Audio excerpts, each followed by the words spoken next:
Hey guys, long time no see. It's Null here, and before this video starts, I just wanted to explain a few things. So, for this video there was some technical difficulties with the audio, so while there are microphones in the frame of the video, we are not using them. I had to default to the camera audio, and I did everything I could to enhance it, so excuse that. There might be a little bit of extra popping and stuff like that, but it's still a really good interview, and I hope that you stick around. Also, I apologize for my absence. I had some personal things going on, but I hope to be back on a more regular basis. So yeah, as always, enjoy the podcast, and let me know what you guys think. Bye! What's up, worldwide world? Alright, everybody ready? Yeah, I'm ready. Yeah. Let me get this little hair out of my mic. Oh, yeah.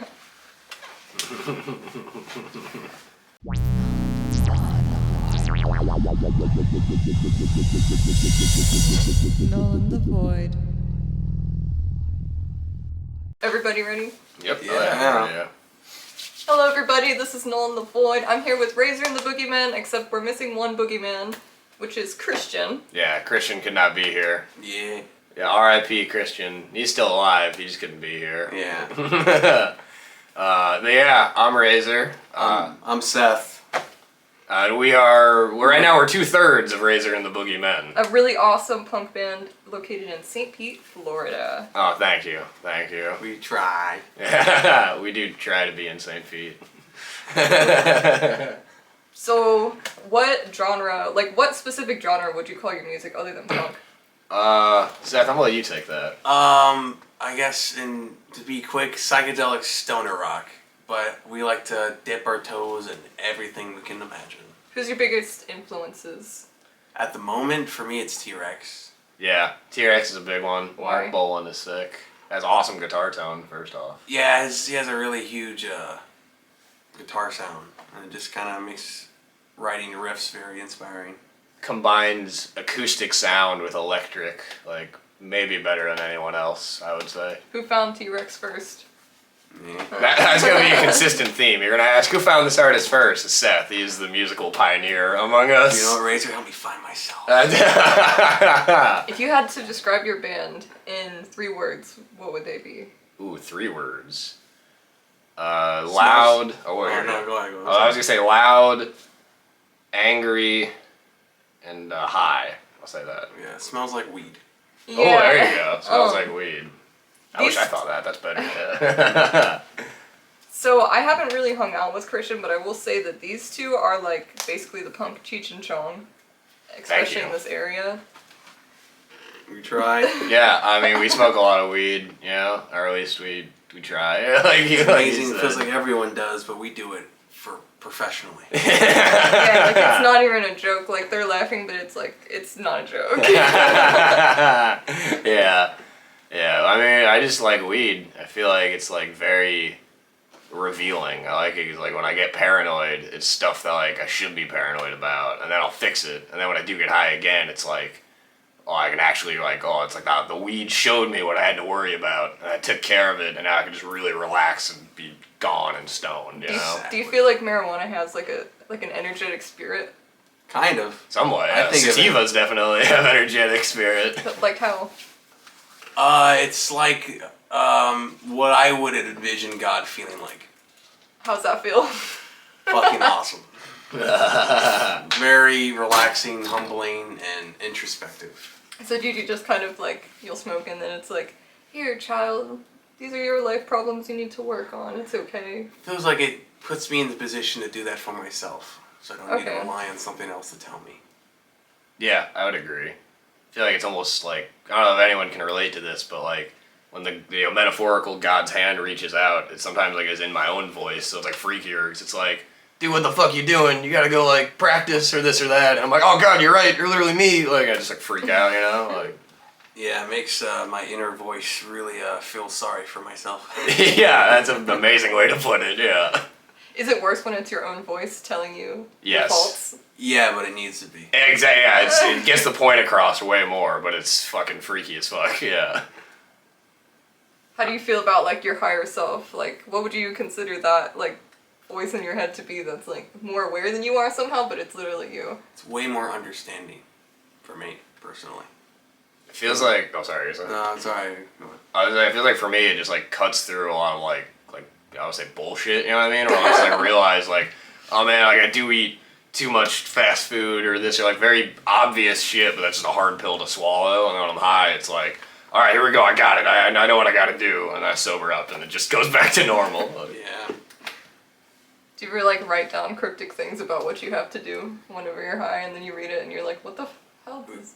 I don't know why I censor myself. We tend to call what those. the fuck does this mean? We tend to call those lyrics. Yeah.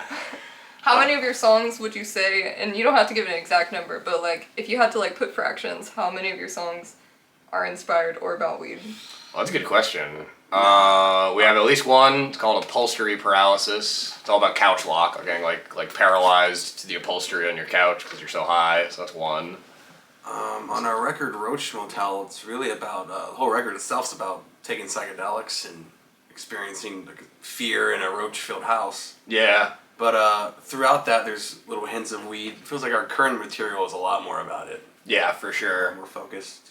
It feels like at the time, at the time we recorded our last record, it feels like Seth here like kind of got me into shrooms, and it was like, all right, let's just write about this from now on, and that was kind of the inspiration for our last record, Roach Motel. But now it's way more weed centric, you know. Your latest album, that was Roach Motel? Yeah, right? that's Yeah. correct. Yeah. Do you want to talk about that? Like, so you said it was inspired by a psychedelic trip in a roach-filled house. Yeah. Tell us more about that. Sure, yeah. We were on shrooms watching, there's a bunch of movies, but specifically we were watching Buckaroo Banzai Across the Ninth Dimension, I think is the full title, if I'm not mistaken. And we were watching it in this house, and I was having at the time like I don't want to say a roach problem, but the roaches were popping up. And for some reason when I was tripping, we both were tripping, watching this movie, I just became so self-conscious that like roaches were gonna pop out. And that would be it would be like metaphorical representation of like, oh, I don't take care of this place. So it's just this like, more of, once again, when you smoke weed and you have those voices telling you stuff, it's like that. It's like, you gotta take care of this place more. And it's just about that experience, really, just about like tripping balls and being worried about roaches and shit. To be fair, Florida's like the Australia of like the United States, so it's like, don't feel too bad. That's what normally I'm able to tell myself that, but then when I'm on shrooms, I'm inconsolable. I'm like, no, dude, everything's my fault, bro. Like, at least they weren't palmetto bugs, right? Honestly, I don't think so. They're pretty big. They were fucking pretty big, yeah. Palmetto bugs are crazy, because like, you'll just be sitting in here like, yeah. Oh my god. So that was a big thing, just the whole time watching the movie.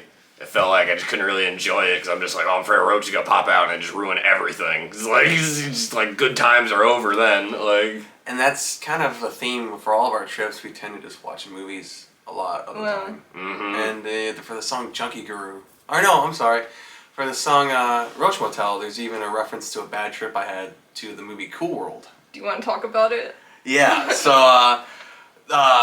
I brought up the movie Who Framed Roger Rabbit as a trip idea, and when we watched it, we were on shrooms, and it hit great because the whole movie is out of this world. It's constant colors, references, yada yada. There's so much to take in if you're tripping. So Razor's idea to follow up that was, let's watch Cool World, because it's like the closest he got to watching a similar movie in that context.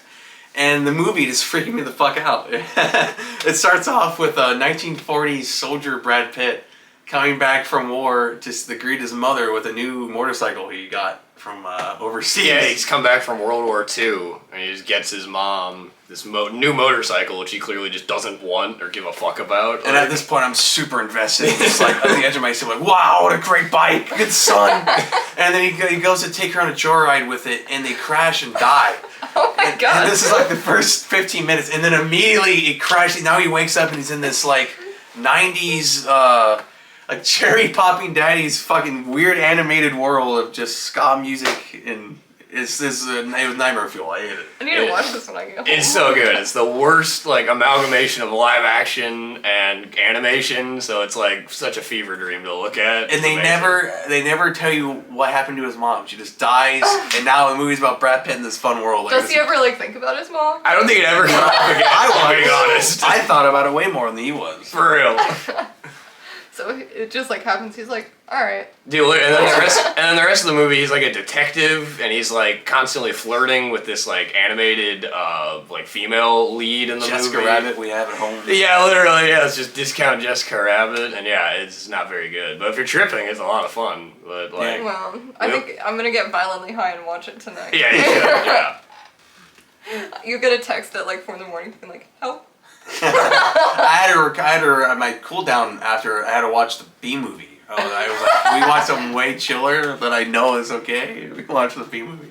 My toxic like early Instagram and Tumblr phase is that, or like my toxic memory from that time is that I remembered like a good 30 minutes of the B movie script, and I was able to Let's go. Of just like copy and pasting the entire movie. But I like remembered it. Like I would tell it amazing. to my school friends, my little nerd friends. It was not. I don't know. It's like mathematicians reciting pi, but way Except way I don't know cooler. long division at all. Jerry Seinfeld formulas. I only remember like important things. Like the B movie. No, it's that. Black and yellow. Oh god, it's coming back. Get it out. Get out of my head. That was fun watching the B movie tripping. I highly recommend that. Yeah, it's. Did it make you happy? Oh, it made me happy. Yeah, it's just hard not to have a bad time to that one. It was the first time watching it too. I think. No, I saw it in Oh, you theaters saw it when I was a in kid. No. So this is my first time rewatching it since I was a kid. But no, it's a classic. I paid my money to see that ticket. Yeah. I remember, isn't there like a scene where like the guy's like the evil guy's face is like really like big and distorted and like in B vision? Yes. Yes, yeah, it's like distorted like through honey or something. If I'm not Yeah, mistaken. that must have looked crazy. Yeah. The scene that stuck out to me the most watching that tripping was just when he's like hanging out in a pool of honey. His like parents are all like, "You gotta get a job," and he's just like, "Fuck you, dude," just chilling out. That was the most like, man, maybe this movie does hit home. Like I'm starting to relate with this movie more than I did when I was a kid. Like this shit's actually fucking good. Like, His best friend's Ferris Bueller. yeah. I remember one time, and this is hypothetical, but I remember one time I went to a very large Florida amusement park that I will not name, and there was a ride there with this character who has so much honey around him, and I think he's like the same color as honey. I'm afraid to say it because I think they're gonna smite me. I think I have an idea. Yeah, you've got to. So, Yeah. so my friend and I, we go, and we definitely do not take, I think it was 1 or 2 tabs. We definitely did not do that, and so I did not end up in the line for this ride and see there was like interactive honey, and then all of a sudden I'm like, wow, like, this is really fun. Like, this is a little too fun, because I noticed like at one point this little kid tried to like come and play with it, and like just subconsciously I pushed him out of the way. That is fucking All funny. hypothetical, of course. All hypothetical. Yeah. But it was really awesome, and then we went into the ride, and it was like, there was like black light, and all these characters had like all these trippy things, and I was like, wow. And we waited in line, I don't even know, for probably like an hour and a half, because like, it's this very expensive amusement park, and we do not have the money for Fast Pass. Damn. But I enjoyed all of the interactive screens, so I enjoyed them way more than the little kids. The little kids like touched them, they're like, I want to go home, and I was just like, wow, oh my god, this is so fucking fun. Give those little kids acid if they enjoy that shit. Yeah, it was awesome. That reminded me of the B movie experience, but it was like I was actually playing with it. I gotta deal with mad honey next. With what? It's like a type of honey that has like a psychedelic enzyme in it. Oh, is that right? Yeah. Let's go. I didn't know that. That's fucking sick. It can get you sick if you eat too much of it, but it's popular. Would you ever like, isn't DMT that like they get off of like toads? There is a type of DMT, yeah, where they. Would you ever try that? Yeah. Oh, I don't. The process is odd. Off of the toad. Ah. Like straight, like you see it being done to the toad. I don't know. I think maybe that would almost comfort me more if I saw it happening to the toad, to be Yeah. honest. Yeah. Then I could at least see, like, alright, I see the process, you know? It's like a Subway when you see them make the And he's sandwich. just like, Razor, why are you doing this? It's pretty obvious I want to get high, dude. Like, I always was fixated with doing that, and like, it looks so fun. But then I heard like the economy around it kills a lot of frogs because of tourists that don't know how to do it properly. So I they just squeeze the frog and kill it. That's horrible. You can't get out of it. I just sitting there smoking this shit like, man, it's not working. This shit ain't working. Cut the frog in half. That's horrible. Imagine if you did actually start tripping and you just see all this like little frog that you caught and picked up. And its guts are everywhere. And like, That's your trip. I feel like it'd be such a. I don't know, like maybe wait till I was like, I don't say older, but I don't know. It seems like, I mean, it's like very adult, mature drug, if I'm being honest. Yeah. yeah. I don't have enough misery in my life yet to justify it. Yeah, exactly. Yeah, it feels like it would show me not enough. Like it feels like it could show me so much more if I like, live a little more life. Yeah. How'd you guys meet? That's awesome. Facebook Messenger. Yeah. I was friends with, he used to have a girlfriend in high school. I was friends with a science class of mine. Shout out to Mace Walker, Yo. local filmmaker. Yeah. Triggered. That's right. Yeah. Got the yeah. film poster. But, Yeah, I made a movie called Triggered. it's baller. But I was friends with them in high school, and after a few years after we graduated, they DM'd me asking if I played music still, and I did. I had a band I was in for a while called the Graveyard Groupies, and we were doing stuff, and it was here and there, but kind of wasn't. It was kind of flatlining. I didn't really know what to do next, and then out of nowhere, his girlfriend messaged me saying that she had a boyfriend that was interested in playing gothic metal, and I was very intrigued, to say the least, and I went to Noisemakers downtown. Yeah, back when it was still located on Central Avenue. Yep. Long time ago, really. It's Yeah. crazy. And yeah, Taco Bus was down the street too. But we went in there, and it was Megan Welch and Razor, and we hit it off immediately. It felt like we knew each other our whole lives. And it's funny, initially, the setup was Megan Welch was on drums, and I was playing guitar, and we needed a new bass player, so that's what Seth here was for.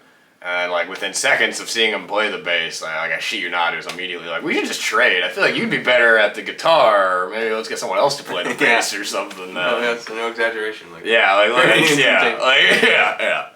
Because like we had a song written out, and I hadn't even showed Seth like how to play it, and he was just playing it. So I was like, oh shit, all right. So I, I feel like kind of holding him back on the bass. Let's just get him a 6-string, like like. And I was just throwing in on bass because it was something I wanted to explore. So Yeah, well, it's because I thought you only played bass. So I remember saying to you, like, do you play guitar too? And you're like, yeah, but that's such a, you were holding back though. You've been playing like your whole life at that point. Like, yeah, guitar is my mainstay. I've been doing it since I was 6, and I'm 23 now. So I've been doing it for a long while. Yeah. But bass is something I learned just playing guitar. So I know the whole classic, well, you shouldn't view bass as a subtract of guitar, but I do, and it works really well for me.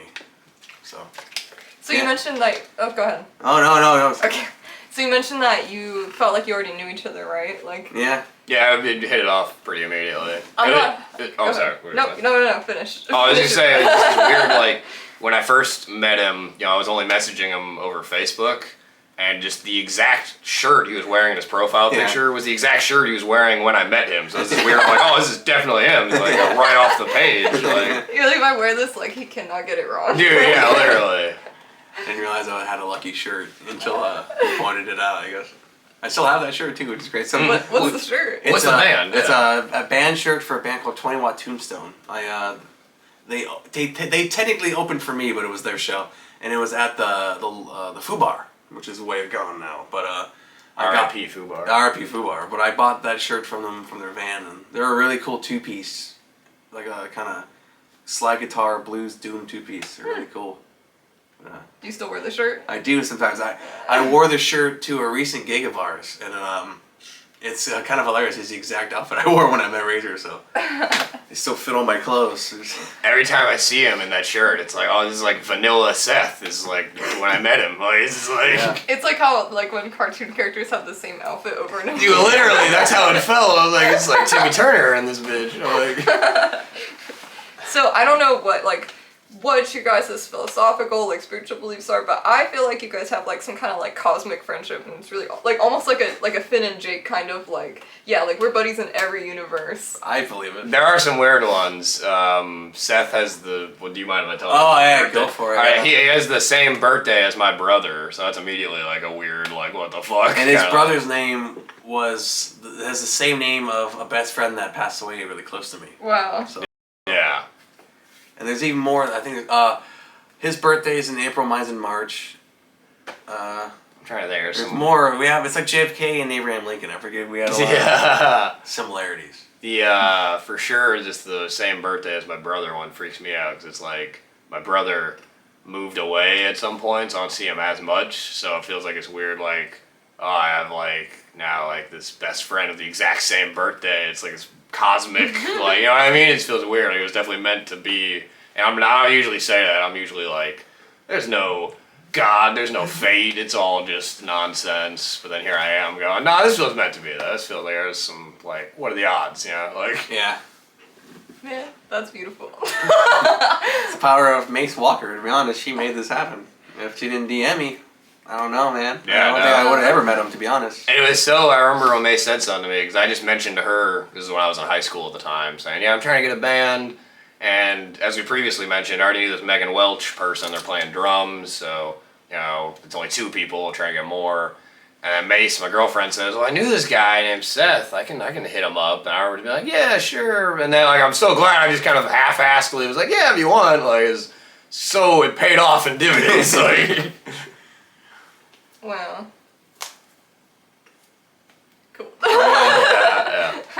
I'm like taking a minute to process it. I don't know, I feel like it's like those like little montages when they're like going through like all these universes and stuff and like slipping through and I'm like, bro. Oh yeah. It's I see butterfly that in my effect head. shit, like the timeline. You where guys we need never like met. a music video with some like weird like thing like that. I can imagine it. I wish I could just transport my consciousness onto like a video for you guys right now. Yeah. Get the Fibonacci sequence somehow involved. I would say gotta make it. You know, Tool already did it. We'll put our own spin on it. So was guitar your first instrument? When'd you start? I tried, so I picked it up when I was 6, but when I was around 4 or 5, I actually tried to learn the violin, and it was a disaster. I couldn't get a note out. I couldn't get the bow I had was dog shit, and I didn't understand at the time that you need a bow that has all the hairs on it, not just like 3, because it makes a difference. So I tried guitar, and it felt like I had this more instant gratification that kind of kept me chipping at it, and I've been doing it since I was 6. My first year, I quit for 2 months because I was so frustrated with chord positions. It was hurting my fingers so badly. But eventually I got over it and, yeah, just kept at it. Still do it every day. It's like an addict. Or an addiction, I should say. I'm an addict. What about you? Your first instrument? Guitar.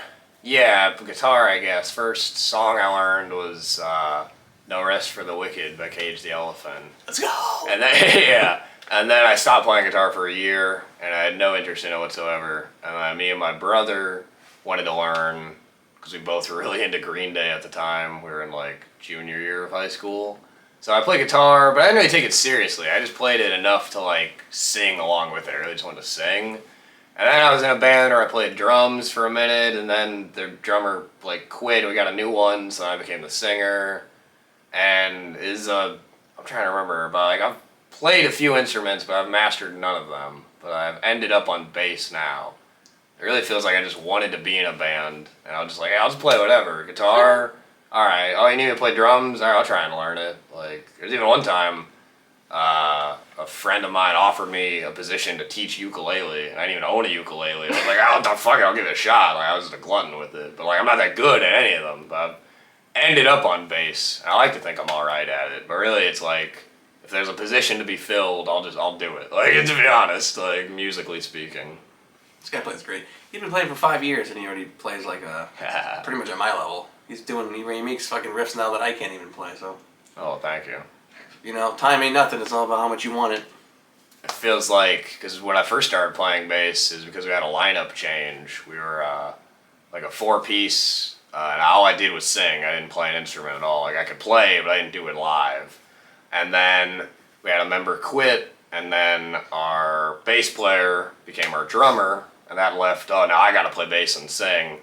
And at first it was very much like, oh, I gotta play bass, or this daunting task. And over time it's like, oh no, I really love this. But it feels like every instrument that I've taken up is like this, oh, I gotta do this. This band needs a drummer, and I want to be in a band, so fuck it, I'm gonna do it, you know. But then like bass just happens to be the one where it's like, oh, I actually have stuck with this, and I like it a lot, you know. And just singing, that's always been something I like doing. But every instrument I've played has just been a means to sing, really, to be honest. Like, have your parents and everything, like family, been supportive of like you and music? Or are any of your like family members musicians? yeah, my dad plays guitar. He's the one who actually taught me, and my brother. I'm glad you asked. I meant to give my dad credit there. But yeah, he taught me and my brother like pretty much what I know on guitar, and then Seth here has taught me like a bunch with, you know. Mm-hmm. But and my mom, I got her a steel drum for Christmas. She's learning how to play it. So yeah. Oh, like my dad plays. Pan? Yeah, exactly. Yeah, Oh, the sticks. Yeah, he's got the sticks. Okay. But yeah. Oh, my dad plays harmonica and keys too. I should mention that. At the same time? He'll do like actually, yeah, he'll have the little piece that clamps in. The Bob Dylan clamp. He really does. Yeah, he'll have the piece so you can play guitar and That's do awesome. the harmonica. I don't got any music in my family. I mean, I found out just recently on my mom's side, her grandfather was a local country guitar player. Huh. That was the only inkling I found. Well, for my whole life, I've never had anyone in my family into it. No one ever plays. No. Like, my dad had an interest in it when he was a child, but he never followed through with it at all. So are they like amazed? They're like, oh my god, like you're so good. Oh yeah, for sure. My dad definitely takes credit. But yeah, I think for the most part, they're surprised. They're really surprised I found it so early and kept with it. I think that's what they're most surprised with. That's really cool. I wish that I started playing instruments earlier on in my life. Same. I don't know. I tried guitar, but it really frustrated me, and I didn't like feel anything from it. Like, yeah. I don't know. But the first time I learned like a pattern on the drums, I was like, it was like something in me like unlocked. Like it's like if your face like flushes almost, you know. Mm-hmm. And I was like, I don't know. I felt like Sailor Moon transforming. Like I've always been really into video games since I was a child, so I think I brought the I want trophy, I want award like mentality towards an instrument. So I just kept it like a hard video game and just kept cracking at it. I think that's what helped me with it.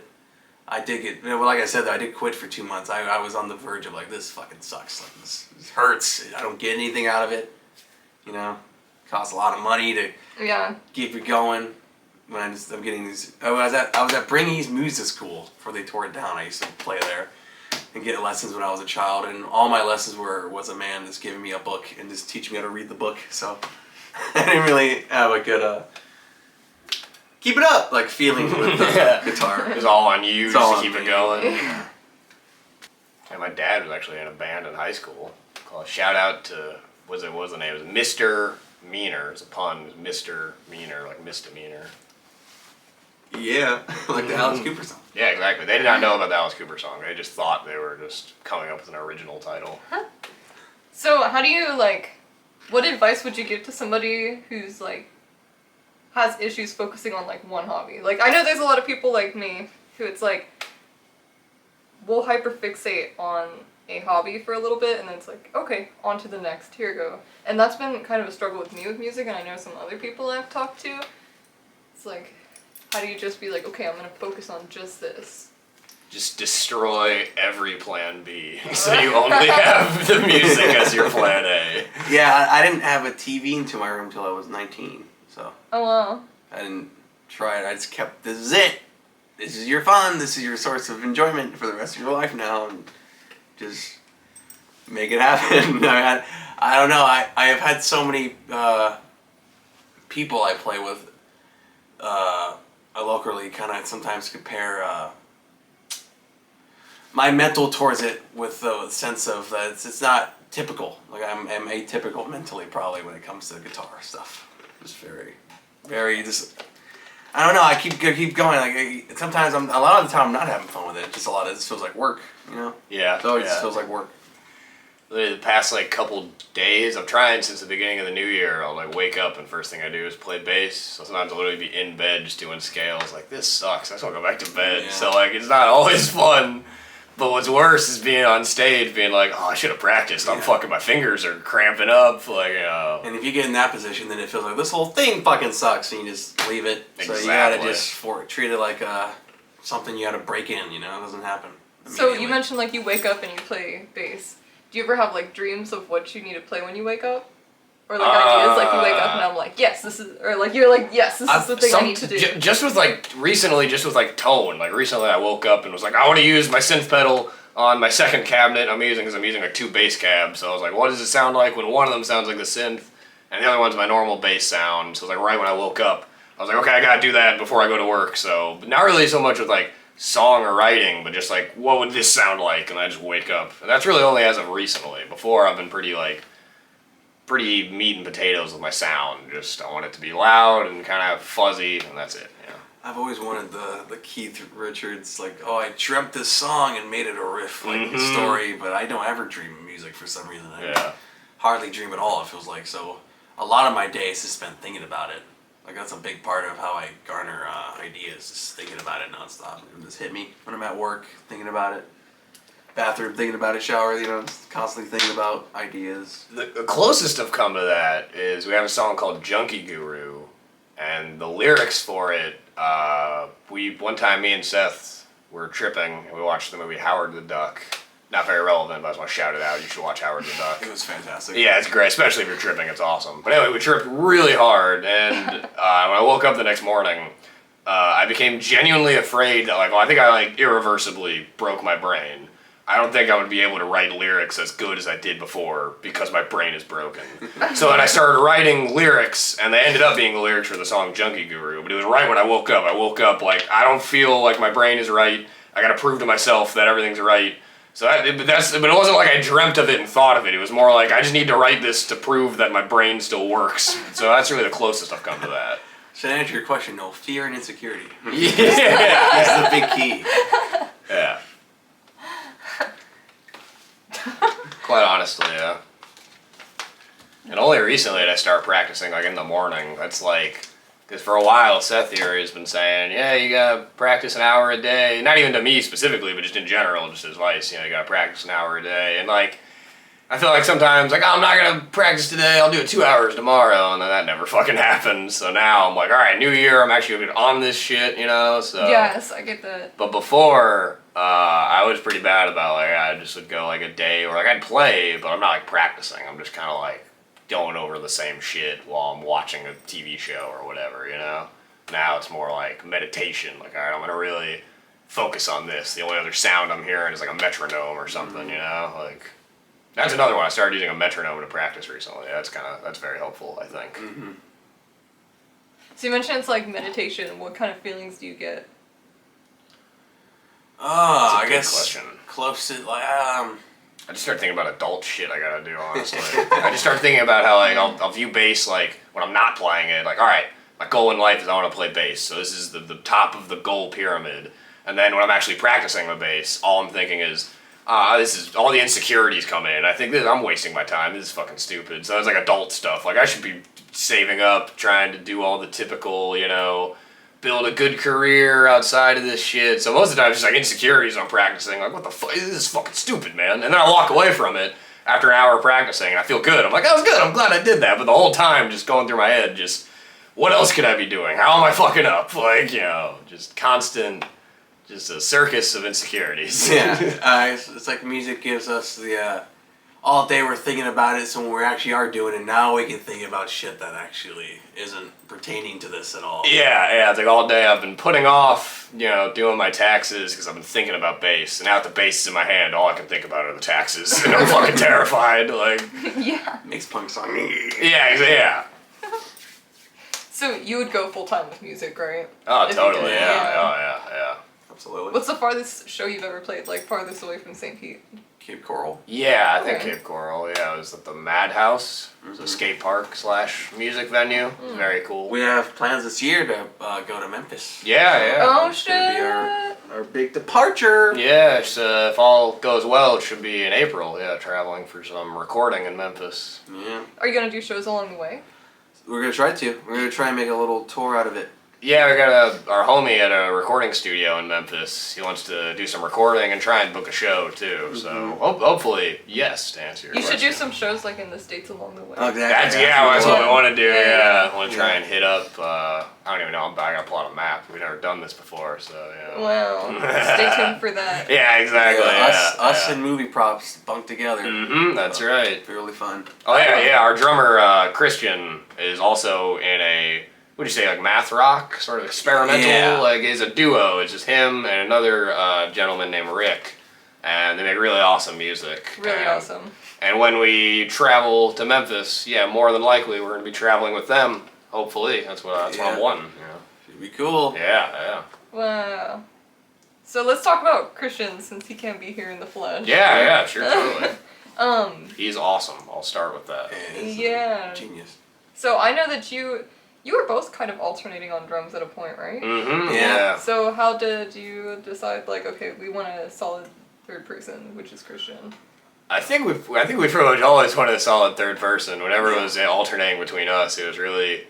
It's like I was saying earlier, where it's like all I want to do is be in a band. I'll do whatever it takes, That was just that again, where it's like, all right, I got comfortable playing bass and singing, but you never know when the floor is gonna fall from under you, and now you're on the drum kit if you want to keep it going, So, but the whole time we're wanting to get a third person, keeping our ears to the ground, When we are a duo, we have a project called Blink Incorporated, where we really just keep it stoner metal and slow and sludgy, and we alternate on drums and bass. So it's a 2-instrument thing. So we'll like pass it back and forth. Like the first 2 songs, I'm on drums and Seth's on bass and vocals. And I'll pass the sticks to him, he passes the bass to me, and keep it going like that, And all that material led us to be somewhat comfortable with just being 2 of us and not think of it like, oh, this sucks, we have to do this. It just, when we are the 2 of us, the whole time we're thinking, oh, all these songs that we're playing, we don't want to get rid of them. But we just know that they could sound so much better if it was all 3 of us instead of 2 of us trying to carry this huge Goliathan of a song that we want to have it sound the way we want. Especially with Christian on drums, because like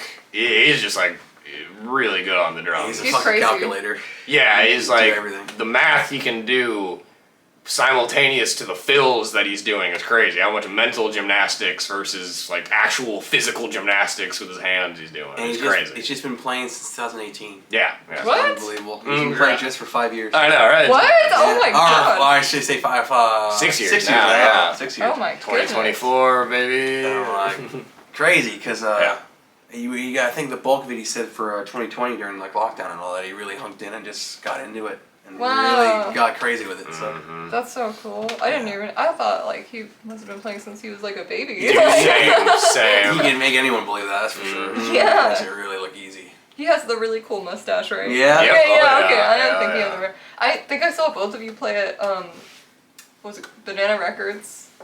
Oh yes, that's Yeah. right. Yeah, here in St. Pete, right? Yeah. That's when we played like really late that one time. And Somatics played. Gensu? Yo, you're right, yeah, and Gensu opened, I think. Yeah. That was a good show. That was fun. That was really fun. But yeah, Christian, he's awesome, yeah. It feels like makes me think about music in a more like numerical way, and it's really cool. It makes me actually like right now, like we had a riff that I was working on, like a bass line. And I was proud of it. It was cool. It was all right. But then, like right at the end, I was like, I just want to add this variation.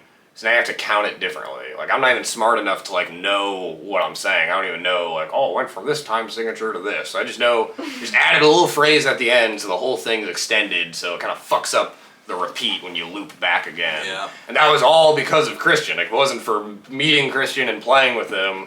I never would have thought to do that. I'd be like, just make the riff, they have all the repeats. But now because of Christian, I'm like, you know what I think he would like? If I added just a little weird, little mathy variation. And now I can't imagine playing that song any other way. Like, yeah, man. I met him. He was in other bands, and we jammed when we were messing around with other things. And it just felt like every time I got a moment where I was on guitar and he was on drums, it just clicked so perfectly. Like, there's certain musicians I've played with where it just feels so fucking magical. And it's just like, damn, this is exactly what I like. It feels like I can do anything, they can do anything, and it'll just work. And that's how I feel about you. Damn. Vice versa. But, I feel like I'm intruding. That's how everyone feels around us. That's We just hit it off, and when there was an opportunity where we're in the need of a drummer, we hit him up, and it fucking stars aligned, and he was free too, and it just we hit it. We started jamming out some songs, and before we knew it, he literally learned our entire set within maybe a month. Yeah, it was crazy. And then we're already working on new songs, and now at this point, we already got 7 new songs. Oh my gosh! So we're going. Any hints on new album? I mean, I would definitely have enough material for a new album. To how we end up releasing it, even I don't know. I had a goal this year where I wanted us to maybe drop at least something with Christian, so we have that new sound solidified and that's out there. And then maybe take the material where we're a duo and release that as a album as well. Yeah. So it could be under the blanket of Razor and the Boogiemen finally, and have it all condensed into one sound. Yeah. Do you feel like your themes change like? Sorry. Oh, you're good. We had too much fun before this. Do you feel like the themes in your song changed when you're a duo versus like a 3-piece? Yes, Yeah, definitely. because there's this sense of we know what we like. So when we're the third person, there's like, we know what we like. How do we convince them of this? Yeah, so when it's yeah. just the two of us, it's like, oh yeah, let's just do this thing we like, and it works. Like right now, like a lot of the songs when it's the two of us are about weed. Like I think on multiple occasions we've done like a live set where it's just the two of us, and I've introduced us saying like, because if it's just the two of us, we're not Razor and the Boogiemen, we're Blank Incorporated. So I'll say, we're Blank Incorporated. Every song is about weed, and usually they are. We got one called Tar Nation. It's all about dabs, covering the whole country. We got another one. I'm trying to remember all the names are escaping. We have one called like Reclaim Dabs. It's all about when you do dabs, and then the process of like getting the resin out of your dab rig and then smoking that. Yeah, So just stuff like that. 64 ohm cabs is a fun one too. Yeah. But intergalactic like place where sound is on a whole other level. And it's all influenced by weed. There's like cabs that can go up to 64 ohms with it take such a high wattage that it's like imperceivable by the human ear, just like this like godlike cosmic guitar tone from a 64 ohm cab, hence the title. What do you think the best song to listen to high is? Oh, like just in the world, like Anybody, Dope Smoker, probably. Yeah, that's what I was gonna say too. Yeah. Like Dope Smoker's or Sweet Leaf. Yeah. But what about from your own songs? Like if somebody watching this wanted to check you out and they wanted to get like obnoxiously high right beforehand, what song would you tell them? I would. like Roach Motel. Yeah, Roach Motel. We have a song called Coughing in Our Coffin. That's all about like coughing so hard from doing a bunch of bong rips that people like think you have like the flu, Oh god, that's the worst. Yeah. Especially when COVID was around. Yeah, that's definitely that's like the you big- try to secretly like hit a dab pen and it's like exactly. That's exactly what I was. Yeah. And then our song called Junkie Guru. It's not like necessarily about weed lyrically, but it definitely has the most like stoner doom part in terms of like genre. It sounds very stoner in terms of what we have released right now, I would say. If I could count our live songs though, I'd definitely say Upulsion Paralysis. Yeah. That's a really cool one.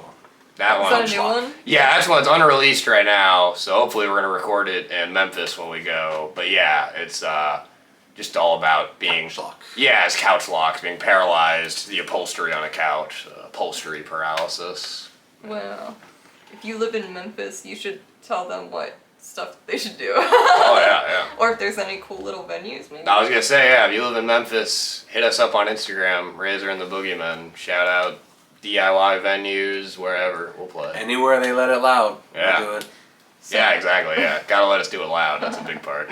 We love talking about smoking and getting high on various substances, hypothetically speaking.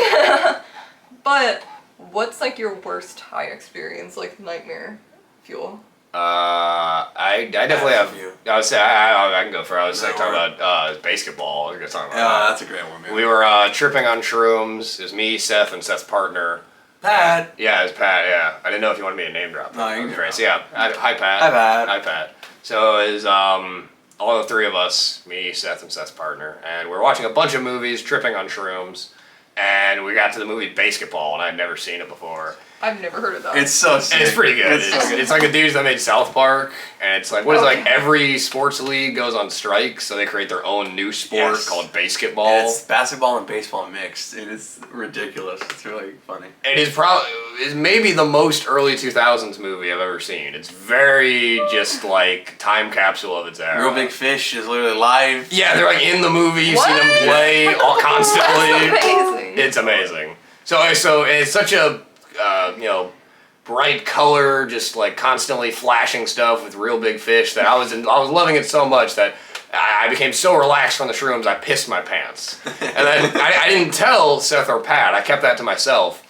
But this is what kept happening. So I pissed myself. I realized, and I got so ashamed. I go, oh god, I pissed myself. I'm an idiot. I like. Hold on, my brain's like catching up to you guys. So Oh yeah. you're watching this movie. Mm-hmm. What led to you pissing yourself? Just how like Sheer colorful, epicness. just how colorful and bright the movie is, and just how much of an early 2000s time capsule it is. I think I just felt so relaxed and just so at home. And all watching too, he's like sitting like L from Death Note. So his Yeah, legs like, are all the way up. literally the whole time watching an hour and a half movie like this. Like, I forgot. And then I just became so relaxed, I just pissed myself. But I didn't even notice, so I just looked down and I realized, like, holy shit. Like you didn't notice like after it was all gone. Like, Yeah, exactly. Yeah, it just happened, and I looked Dry. down. Yeah. So then, so I realized I pissed myself, and then I'd forget. I get so engrossed in the movie, I'd forget. And then I'd look down and go, "Oh fuck, I forgot I pissed myself." And that just happened like 20 times in a row, where I'd be like, back in the movie, having a fun time. Go, "Oh shit, I forgot. I still have to deal with this piss in my pants," and then just forget again.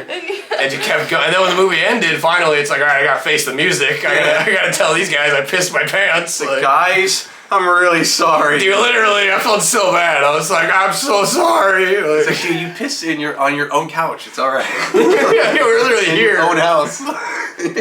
Like the safest place to piss is your... But yeah, it was probably like, it was ultimately very fun. But at the time, I felt just so self-conscious, just over and over and over to forget and then remember. Core World is like my top 3. Did you wait? Well, we're clicked on the piss story. Yeah. Oh yeah, Please. please, I'll answer any questions. Okay, God, I don't want to piss you off. Oh no, you're good. No, I said I will answer any questions. I'll answer them. Yeah. So, did you and your partner smell it? No, oh, it's fun. I was in the middle, and if anything, I thought I would have felt it, but no, he just told me I didn't smell anything. Because I'm so engrossed too that I mean, he could have shit himself for all I care and puked, and I wouldn't have noticed. So. Could be just bleeding out. Yeah, blue, choking. The entire viewing experience, I was wondering, God, can they smell it? I was like, please God, I hope not. Like, Could you smell it? me? No, I don't think so. I think it was literally because I would forget. I think every time it was because I felt it. I'd be like, man, why is my pants wet? Oh, fuck, that's why. And I'd go back and forth. Like, Oh my God, that's. You know, he just got up, changed his pants, like nothing happened. Yeah. Didn't even leave a stain on the couch. I think the whole time, once the movie ended, I was just like, how can I get to my bathroom and not make this weird? And then I realized, I was like, there is no way. I just have to admit it to them that I pissed my pants. There is no way to play it off. Like, Oh, guys, I have something to tell you. sure. That's how it was. Yeah. Oh my God. That is literally how it was. Way more ashamed. I'm like practically on the verge of tears. Like, guys, I did something very wrong. Like, How recent was it? How recent was this? Oh, I 2 was years? like, yeah, maybe 2 years ago. Year and a half. Something like that. Like yeah. yesterday. We trip in like in quarters, so we do like maybe 4 times a year. Yeah, something like that. But yeah, that's probably the worst one, though, for sure. Yeah. What about you? For me, like I said earlier, the core one is really bad for me. But when I think about bad times, I think I got really high before a band practice once on a blunt, and I ate a Walmart egg roll before I showed up. And it just hit so bad I started puking. That was a really bad one. That was in the Graveyard Group. That was a right? really I was like Yeah, when I was 16. More recently, I when I was watching we were tripping again. We were watching the movie Whole 9 Yards. Rest in peace. Fuck the dude from Friends. Is Matthew? What was it? Matthew Perry. Yeah. Or am I wrong? I'm probably wrong. I don't know, but I'm pretty sure it's Matthew Perry. He played he's Chandler Bings in Friends. That Yes, guy. Yeah. he's the star. But that was a horrifying experience for me. I was tripping and that was the most like, damn, these shrooms feel like acid. Like everyone's face was melting. There's a scene where Michael Clark Duncan gets killed and Like, is it actually melting? Like, in the yeah, like movie? this. Not in the movie, no. okay. The movie is so normal. The movie is the most overly sexualized '90s comedy ever. It really is. But it just felt like, fuck, dude, everyone is so horrifying right now, and I can't breathe, and it's just constant that. And there's a scene that when I originally watched it, has Michael Clark Duncan being shot in the head and thrown off a boat into the water, and it's so out of nowhere. That's why it's funny. It's so out of nowhere. Made me laugh so hard. And then I was tripping, and it horrified me generally. I was like, holy shit, dude, they got Michael. Dude, he's fucking dead. And, yeah, so that's pretty up there. Typically, it's like I lose track of this really mundane, fun thing that I thought was really easy and cope with, and then I. So you were like attached to the character at that point. Yeah, for some reason I was like, he's my rock right now. He's my rock. Brains explode. Oh, another bad trip was when we watched Veronica. I kind of forgot about that. Oh, dude, yeah, Danzig's movie. Yeah, Glenn Danzig. Did he write and direct it, if I'm not mistaken? He wrote and directed the movie Veronica, and we watched it. And I think at this point I was really just getting into the Misfits and Danzig, so I viewed him like, this guy can do no wrong. And then tripping watching this movie, you realize, oh, he can do wrong, like really bad. 2 hours and $1 million, he could do horrible. And just tripping, I just felt so like, oh, like I held Glenn Danzig to such a high esteem, specifically because he writes like horror-themed music, and then he makes a horror movie, and it is so bad. Like, watching the movie Veronica is a really bad experience because you're tripping balls. And I just hold Glenn Danzig's music to such a high esteem that watching him make a movie that is not very good. It was even worse than watching a movie that's bad, because it's like, oh, I already have a personal attachment to the guy that made this, so it's just all the more worse. But I can't stress enough, though, it made it worse because I respect the music so much. Like, I like the music so much. In comparison, made the movie suck that much harder. Like, but music's awesome, though. I love the Misfits. Yeah, Danzig, what the fuck? Yeah, I still want to see his other movie he made where it's all vampires and like a western. That one looks sick. Yeah. I forget what the title is, but the Blu-rays just dropped, and yeah, I gotta get the limited edition Danzig one. So as much as I talk shit about Veronica, I still dying to see his new movie. So I can't talk that much shit. But at the time, I can't describe it. It's like metaphorically finding out Santa isn't real. Spoiler alert to all the kids out there. But it's like finding that out with like Glenn Danzig, Have you ever watched the movie? I think it's either Into the Void or Enter the Void. No, I think that should be your next. I've seen The Void. No. That's the only one I've seen. This movie's like 3 hours long. Oh. Okay. Like you would know if you saw. Okay. It's crazy. I recommend watching it. It was a lot though. It's Enter the Void, you said? It's either Enter or Into. Okay, alright. Yeah, I forget which one it is. Okay. I was already into it, and then I was like, how long is this? And then my brother and I were like, oh my fucking god, it's like 3 hours. But we were so like invested. It was crazy.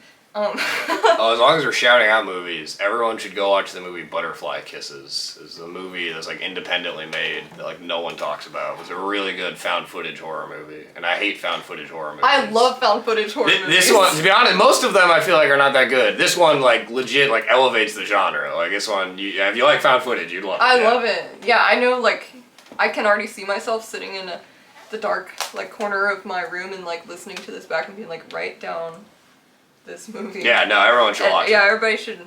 Butterfly Kisses, right? Yep, yeah, Butterfly Kisses, yeah. Isn't that like the eyelash thing? Exactly, yeah, that's part of the movie, yeah. The horror sort of ghostly figure, he comes up and does that to you, the Butterfly Kisses. Every time you blink, he gets closer. But scary. Everyone should go watch the movie. I'm not doing it justice at all. Like, this is not separate, but also the story of Rikio is a great movie too. Yeah, that's why I still haven't seen that one. You guys watched it on Internet Archive, right? Yep. Great bloody kung fu movie that I think has the gore that I want from a movie, like Butterfly Kisses and stuff like that. Great movies. Yeah. If you could be... Okay, first of all, favorite movie decade? Favorite movie decade? Mine is the 80s. I love 80s movies. 80s is really good for horror. I'm kind of leaning towards 90s, honestly. I don't know what it is, just the Pulp Fictions and Matrixes kind of pull me in, to be honest. I'll say 70s. Oh, that's Really? good. I like exploitations. A lot of good ones. What about being like this age in any decade? Would you stay in today's day and age? Yeah. Yeah, I think so. Why? Just, new stuff. Seems like in the past it would just be burdened by like.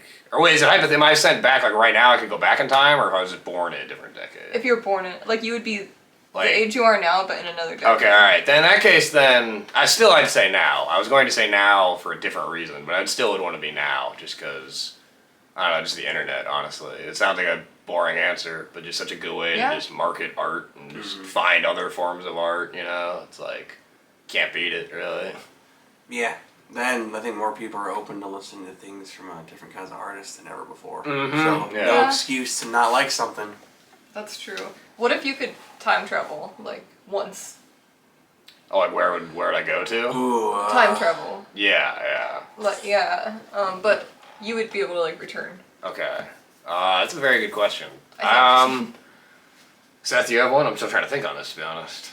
I have a lot of dumb ones that come to mind. I'm trying to think of some that would be significant for Yeah. the world rather than my own dumb interests. Yeah, I got it some can silly be ones, for too. either or. I like probably Woodstock would be cool. Which one? That's a good question. Probably the first one, not the 90s. Like, the Somebody first one. asked me the other day, like, would I have gone to Woodstock in, like, 99? I was like, absolutely fucking not. Yeah. Mud showers and fire. Assault. Yeah. Oh, that's another movie people should watch. The documentary on Woodstock '99. That was really It's good. good. But to go back in time, it'd be cool to hang out with Kevin Conroy. It's a really nerdy answer. He's the voice of Batman. Before he died, it'd be cool. Like I don't know where specifically, but just because he's dead now, to go back in time like a Comic-Con, just like shoot the shit. That'd be cool. Yeah. Very, not saving the world with my time travel powers in this one, but it'd be fun. It'd be cool. I would have gone back to when I was 16. I would have saw The Damned at the State Theater. I Yeah. regret not seeing that. I kind of passed out on that one. Didn't know them at the time, so. Dumbass me would have fixed that though. Yeah. I would want to go to, like, I would want to go to the 80s, but, like, go to, like, the goth scene in, like, I don't know, some town in Germany. Maybe. Anything? Experience just authentic goth culture in its prime. Yeah, like, just somewhere, preferably so I spoke the language, so I'm not that, like, confused, because it's already made, like, a shock, like, a culture shock, like, going into another time, but I would like to go where there's, like, I don't know, I guess any big city. I want to say, like, maybe in New York or, like, I don't know. Oh, it'd be cool to go to CBGB's too, go back in time, Oh, see some yeah. cool bands, see like Ramones there. Police. Yeah, that'd be cool. Yeah, Blondie. Yeah. The ones you can see there. that'd be a cool time period to go back to. I don't even know when specifically, but just there's a lot of opportunities to see some cool bands in their prime, that's for sure. I would want to stay for, like, 2 weeks in the 80s. End up like loving it, you can't come Yeah. back. Like, Yeah. Be like, man, I'll be, like, an old person. I'll be like, I remember back in the 80s. I'm like, Grandma, take your pills. You know what the fuck you're talking about. You never been to the 80s.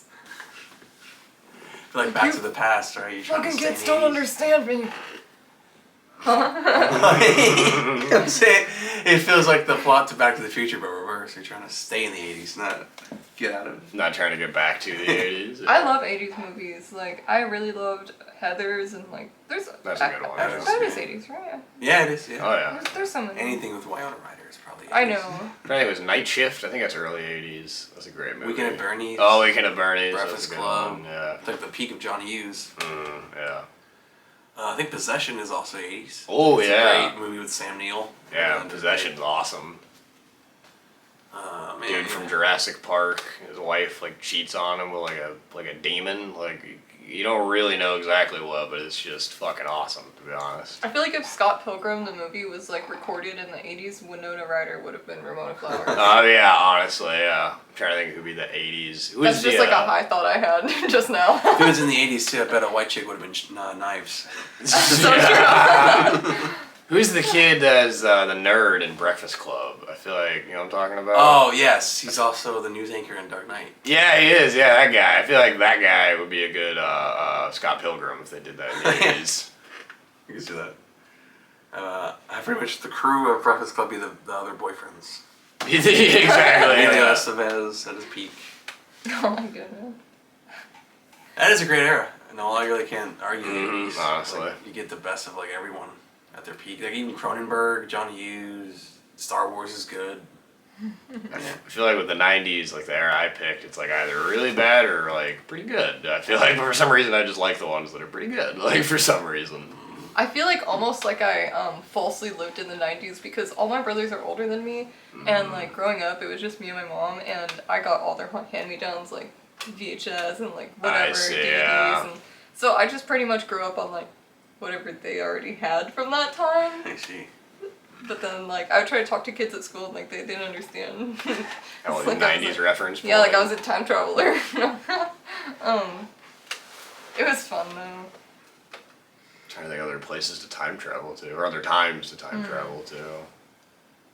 The farther you, I've heard that too, the farther you go from time travel, or the air is different, so you might risk dying. That's a thing. That's a good point. Yeah. See, I don't know if I would want to go to the future because then I might get too depressed to like actually get to that point.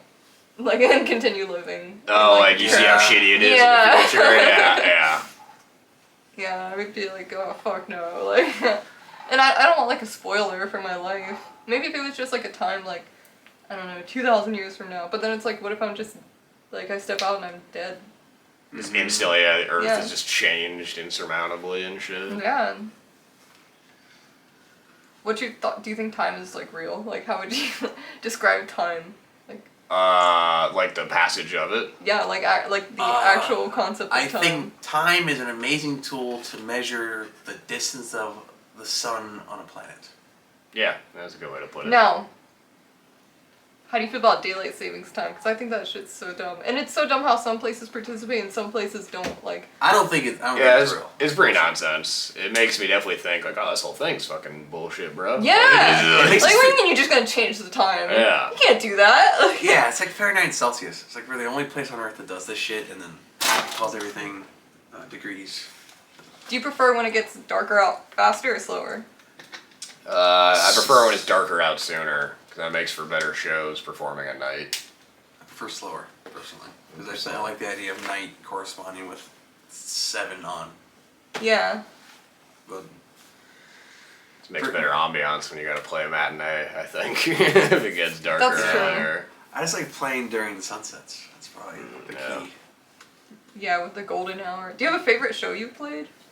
That's a good question. Probably Lost St. Pete when we had Warren Women play before us. Yeah. It was really fucking cool. Yeah, it was probably the most amount of people we've played for. And then, it was right in between War on Women and Strike Anywhere. So that was really cool. How many people do you think were there? Oh, that's a good question. I don't know. At least 50. Yeah, it's people we have no idea who they are, like complete strangers. Usually it's like the bands you're playing with and your mom and shit. But no, this felt like, it's actually, I don't know any of you people, that's how I like it. Yeah, definitely like 50 plus, like maybe even like, I don't know, it could have been like 80 or something. It was popping. It was definitely up there. And then we also played at the Floridian now, but it was the State Theater. Played there 3 times, if I'm not mistaken. You have the poster right there. It's off screen. The first State Theater Sunday we played at, and that was pretty hype because it had the pool of everyone being intrigued and wanting to see what it's all about. That was a really cool one. Yeah, that was cool. It was when this venue was called the State Theater. Me and Seth both went to a bunch of shows there separately. We didn't know each other at this point, but we both got some nostalgic memories going to that place. Actually playing on the stage is like, even though it's called a different venue on the outside now, it's like, oh, it's the same fucking stage. Yeah. It's the same walls and everything. Same green room. Yeah.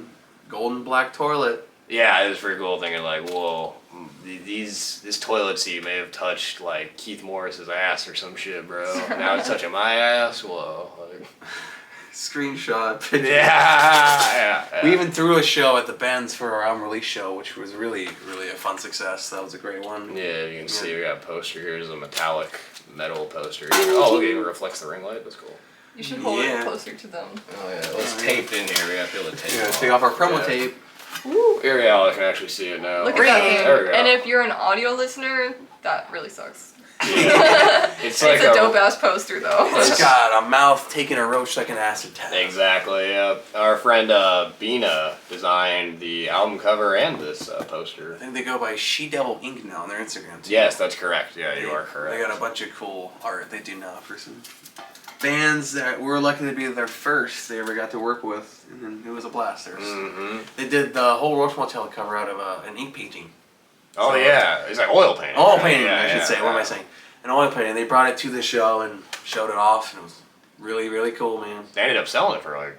Did they end up selling it? No, they didn't sell it. Yeah, they were wanting to sell it because it's the actual physical painting. So it went like $100. I can't remember what it was. They're asking for 200. Someone offered them 150, and they considered it. And then I was like, please don't sell it for 150. So Yeah. they ended up keeping it, thankfully, because I'm gonna probably end up buying it. I don't want it. Yeah, we didn't want them to devalue it. Right now, you should stick with 200 or just. Let don't me sell give it you at more all. money. Yeah, exactly. Yeah. But yeah, somewhere out there, presumably Bina still has the oil painting that is the album cover for Roach Motel, like the original. In person, man, it's hard to describe. It's really fucking stunning. There's Yeah. like little details you wouldn't even notice. It's crazy. We were struggling to come up with an album cover for a while, and then randomly I was like, oh, let's call it Roach Motel. What if it's like a little corner of a wall, like a little hole, and that hole has a little neon sign like a hotel, it says Roach Motel, you know? So somewhere around here, or probably on my phone, like a very, very rudimentary, crappy design of that drawing. So it was really weird to see, like, oh, it's like, this is it, but like good. Like I did like a very crappy version of it. That was like a painting. It's like way more detail I could have thought of. It's fucking insane. There's even a version that my partner Pat did for it that we want to somehow use in the future. It's a different cool version of it too. So yeah, we got really lucky with artists and throwing shows with cool things, man. Yeah, Pat, Seth's partner, did the art for our second EP, I Want Nothing. Yeah. That's all them. Just original design. They use the Razor's arm as a reference. Yeah. If you look at the album cover, it has like a wrist on it, and that's this wrist right here. Whoa. Yeah. Whoa. Yeah. It's so awesome to see things like from like the idea to like the completion and then it's out and other people are perceiving it too. Yeah. It's so crazy. It really is weird, especially when then people like compare it to hearing a song live versus like on the album. It's such a weird like feeling because it's like once you release it, it's like, all right, this is it. This is how people are gonna remember it. But then some people heard it live maybe a bunch of times first and then go into shows, so it's like, oh, I think of it differently now. So it's always this like, well, make sure you get it right, you know, and at the finish line you release it. Like, it's weird. Do you have a favorite moment that's happened during shows? That's a good question. You got to touch the chandelier at the Benz. That was really a great one. Oh yeah. We weren't performing, but just at a show at the Benz, I was like crowd surfing. Like people were like carrying me through the crowd, and there's like a chandelier on the ceiling. I got to touch it, and that was pretty fun. That was pretty cool. It's one of those things I don't recommend you do it. And in hindsight, it's pretty, maybe dangerous, but it was fun. It was fun.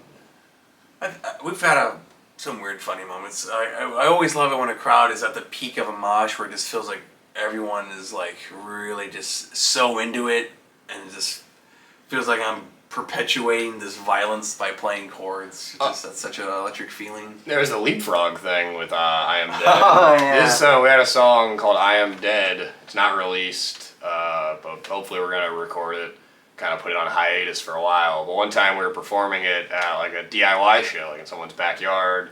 There were a fair amount of people there. There's like 20 people or something. And while we're doing the song, maybe half of those people gather around in a circle and start like walking in a circle, and they start doing like leapfrog over each other, like going like over each other. It's like in time with the song, like in a rhythm. Like with each time we do a note, they're taking a step. It must have been like, so hard to focus while you. Yeah, dude, legit, it was such a like spectacle. I'm like, what the fuck? And I like, linked to Chase from. Please tell me you have a video of it. There is somewhere. Yeah, we do. I'm gonna yeah, edit it in like right Oh, now.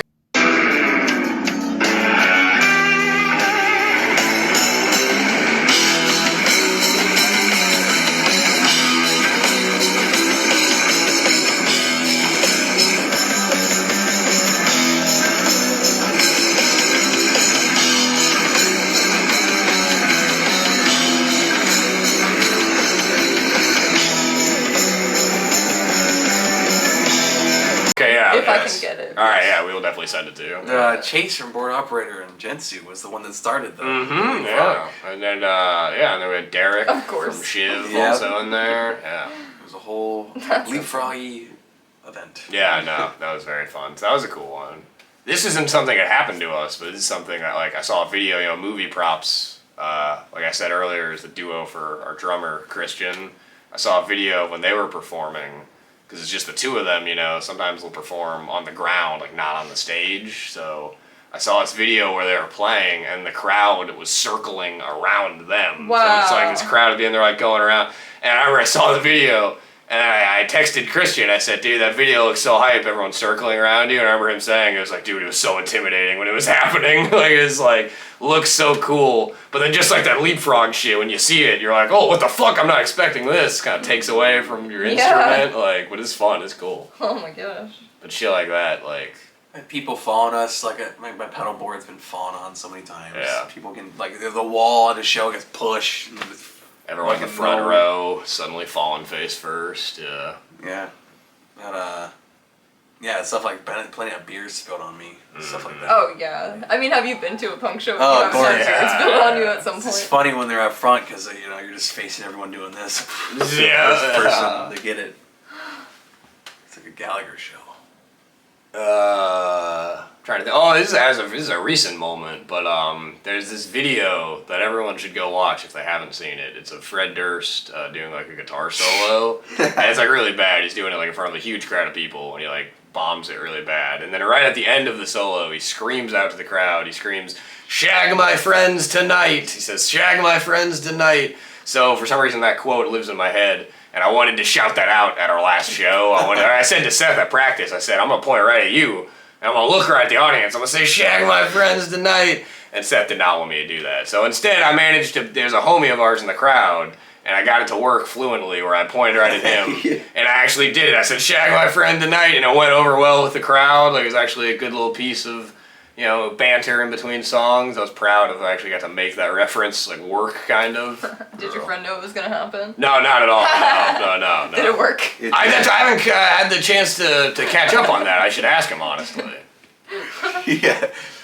Yeah, you made him a lucky man that night. Yeah. Quoting Fred Durst. Yeah, but that was a very goofy thing. I just, like, very rarely do I want, like, a goal, like, I want to say this on stage. So what I do, it's like, all right, I want to really pick my moments, you know, and then it worked out. Yeah. Huh. Is there any other things that you had in mind to talk about? On stage? No, well, I mean, Oh, shit, here. sure. But whatever you want to talk about. Like, oh, you mean here? Anything else come into your mind? Not that I can think of. We're playing, I don't know when this is going to be released, but our next show is February 2nd at Bay Borough. I don't know. It's my mom's birthday. Oh, is that right? What's your mom's name? Oh, okay, yeah. I didn't think about that. Happy birthday, Null's mom. Yeah. I didn't think about that. Sorry. Oh my goodness. Yeah. But, and my social security I was number. gonna say, yeah. And her maiden name. Yeah. But, that's about all I can think of. So Groundhog's Day. What? That's February 2nd, Groundhog's Day. Oh, is it? yeah. Okay, I didn't even realize. Okay, then yeah, we got a show You coming could up. dress up like Groundhog Day. Groundhog. We should, yeah. We'll dress up like Bill Murray from that What's movie. the Blunker Phil or some shit? I forget the name of the groundhog. Oh, does the groundhog have a name? Yeah, I didn't know I that. forgot. It's something Phil. I remember in school they would make us watch it though. This is some deep Groundhog Day lore. I did not know. I only know because it's my mom's birthday, so I was like, oh, like it's also on the calendar. It's Groundhog. Like I don't know. I forgot what it even determines though. Right? The season. Leap year? How long the winter Oh will be. yeah. If it's going to be a long one or a short one. Yeah. And people are always happy when it's short. Yeah. And they hold the little fucker up like, yeah! I thought they held up Bill Murray. You little fucking thing. He's got a little hat on. Little, Yeah. You know. I remember we would watch it in school, which honestly doesn't even make sense because like I've lived in Florida. We don't even know what winter is. Yeah, Like, so it's like, that animal doesn't even come in our vicinity. yeah, and I remember like people would be like my teacher and like everybody would say like, yeah, winter's short, and I'm like, Dope. Yeah. Always yeah, the same. 60 degrees for a Who's few that? more days. Older people will be here less. I guess is that the highlight because they leave for the winter Yeah. and come back. That's true. Well, Thank you, Phil. so anything Blank Incorporated news? Well, we're I guess Duo. the biggest news is we plan on taking that material and turning it into a Razor the Boogiemen record. Yep. So that way it's all under the umbrella of what we do. Because Okay. we like viewing Razor the Boogiemen as our main thing. Yeah. But hopefully by the end of this year there will be at least 4 tracks that'll be super cool, super heavy, that'll all be there. Be a Razor and the Boogiemen album. Call it Blank Incorporated, Yeah. presumably. Ah, hell yeah. And then, but then we'll also have like recordings with our drummer Christian. That'll be like, you know, I want to say our main project, but that'll probably be like the main Razor and the Boogiemen release. Yeah. I remember I saw Blank Incorporated at Cafe Hey, and I didn't know it was like your duo project, and I was like, I didn't know what they're like, Razor was playing. Yeah. I know these guys. That was actually our first show, was Blank Incorporated. Okay. Yeah.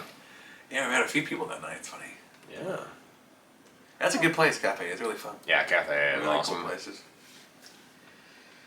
Yeah, it's weird. It's funny doing duo doom stuff in St. Pete. Definitely hits different. Yeah. Some Why? people, because I think the area itself doesn't really push that genre a lot. There's a lot of indie, which like I'm not. I mean, you know, like I'm happy everybody's doing what they want, but I think things are getting more experimental lately, and I'm happy They to really see are. Yeah, and I think through noise rock is a way for stoner to creep in, because we all shake hands at the feedback, and we all like getting high. So I feel like that genre is slowly becoming more of just a sound that's a part of this area, and hopefully we can expand on that. Really push what we want from it, because there's a lot of things out here that do it really well, but we just have a vision that we want to kind of get out there and just have it be a thing instead of this thing that we do like a unicorn every now and then that you rarely see, you know?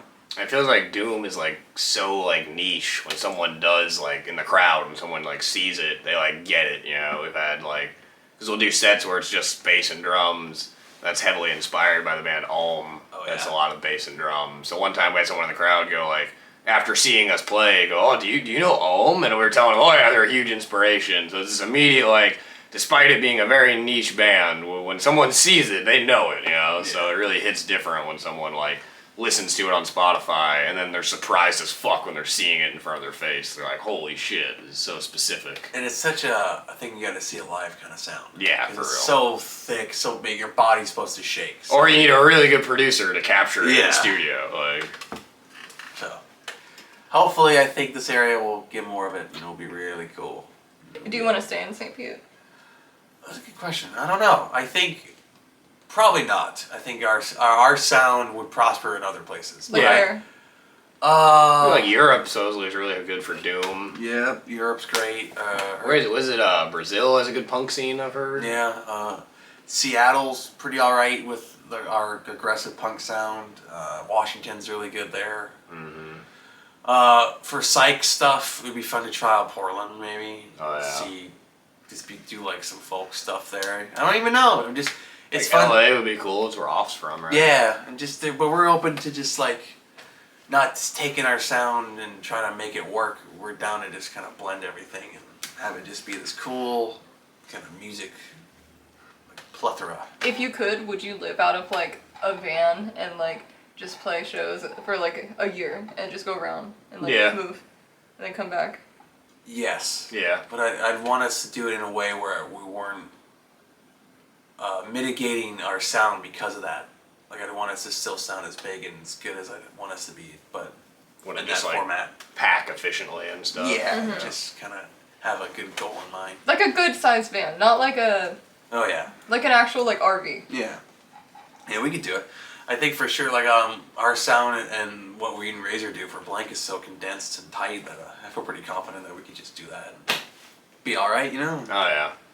Yeah, originally Blank Incorporated were doing drums and guitar, but then with the bass and guitar, if you can get the bass tone thick enough, you know, it kind of makes up for when it's just guitar, there's no oomph. And when it's just bass, it's just bass, you know, no sizzle to it. So you can add a good fuzz tone and sizzle, you can kind of, I don't want to say make up for the lack of a guitar player, but you can definitely surprise people and go, oh, this is just bass and drums? Like, yeah, they can make people turn a head or something. I love bass and drums so much. Oh yeah, it's just pure groove. It's just, everything I love. For real. Puts a lot on being able to just fill every space.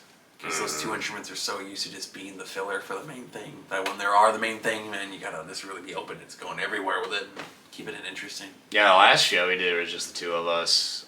We only had like 2 actual songs written and prepared that we had practiced with our eyes good to go, and the rest of it was a lot of improv. So, and then like for me specifically, like the drums and bass are my favorite instruments to just improv on.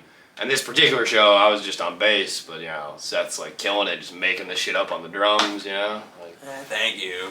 That's right. But yeah, it's easy for us to just kind of fall into that and look at each other and you want it, not okay, keep going. Yeah. Keep going. Speaking of bass and drums, I should be heading out soon.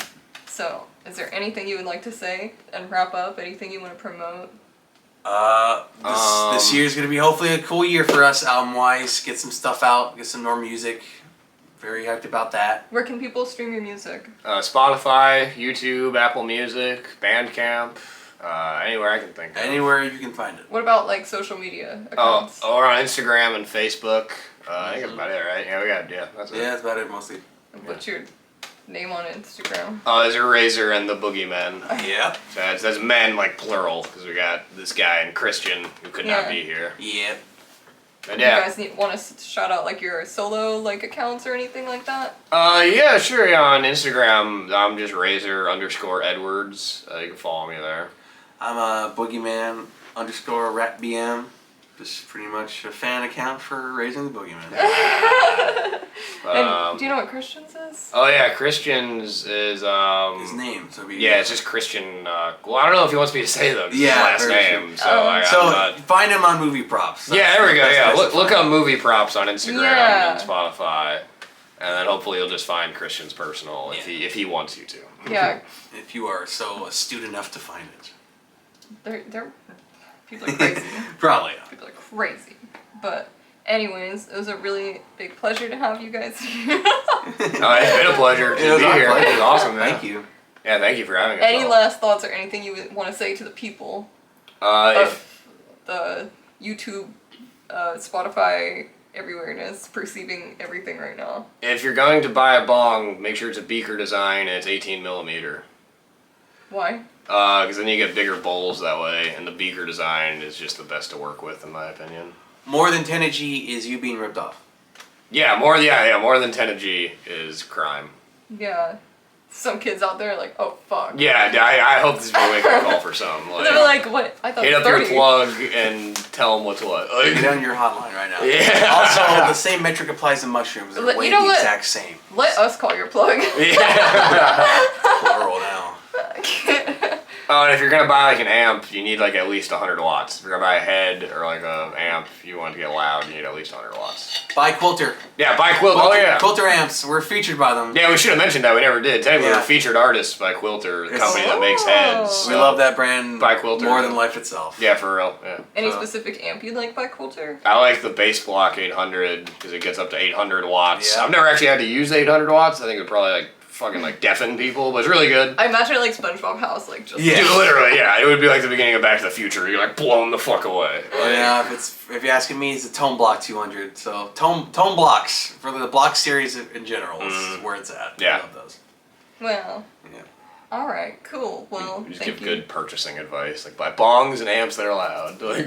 Yeah, and if you have questions about that, message these two fellas here. You could be as champion-like as we are if you just follow the simple rules. If you want to be, hey, listen. If you want to be like these guys, you know what to do, and you know where to stream their music. So I'm kind of expecting like a 10-hour, like even if it's not like 10 hours worth of music, like loop it for 10 hours until you're to that point and get like the most violently high you've ever been in your life. I want you to. Yeah, I want you to see faces in the wall, motherfuckers. Like as high as you can be and as loud as you can crank it. Yep. Yeah. And if you can't smoke, that's okay too. You Okay. should listen to it anyways. We Oh, respect yeah. everybody here. Papa Celsius. Papa Celsius. Yes. Well, thank you guys so much. I think that's the end of this episode. Hell yeah. Sounds Razor good. and Boogiemen. Good, yeah. Thank you. Thank you for having us, Null. And that's the show.